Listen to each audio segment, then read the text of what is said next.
سب سے بڑا خطا کار وہ ہے جو لوگوں کی برائیوں کو بیان کرتا پھرے۔ تلوار کا وار جسم کو زخمی کرتا ہے اور بری بات روح کو زخمی کرتی ہے۔ تعجب ہے اس شخص پر جو موت کو حق جانتا ہے اور پھر بھی ہنستا رہتا ہے۔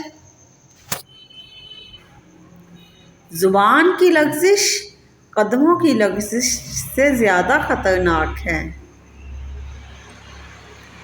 لوگوں کو جس طرح چاہے آزما لے، سانپ بچھوؤں سے کم نہ پائے گا۔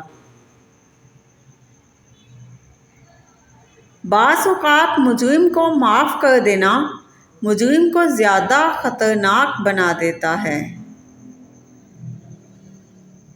خاموشی غصے کا بہترین علاج ہے۔ حاجت مند غربا کا تمہارے پاس آنا اللہ تعالیٰ کا انعام ہے۔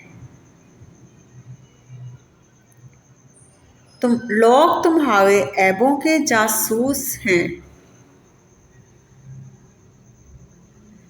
دنیا جس کے لیے قید خانہ ہے، قبر اس کے لیے آرام دہ ہے۔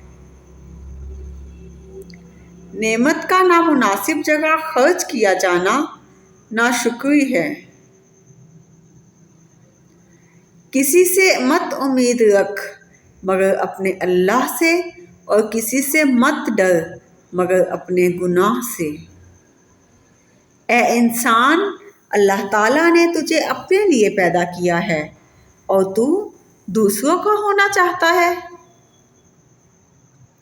میں عہد جاہلیت یا زمانہ اسلام میں کبھی زنا کا مرتکب نہیں ہوا۔ حقیر سے حقیر پیشہ ہاتھ پھیلانے سے بددرجہ بہتر ہے۔ میں کبھی گانے بجانے میں شریک نہیں ہوا، موسیقی میں شریک کبھی نہیں ہوئے۔ میں اسلام قبول کرنے والا چوتھا شخص ہوں۔ حضرت عثمان غنی۔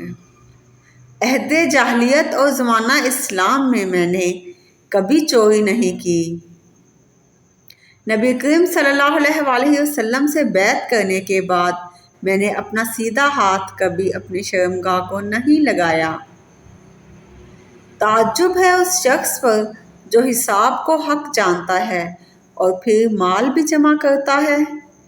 حضرت عثمان غنی رضی اللہ تعالیٰ عنہ۔ گناہ کسی نہ کسی صورت میں دل کو بے قرار رکھتا ہے۔ لوگوں کو جس طرح چاہے آزما لے، سانپ بچھوؤں سے کم نہ ہو پائے گا۔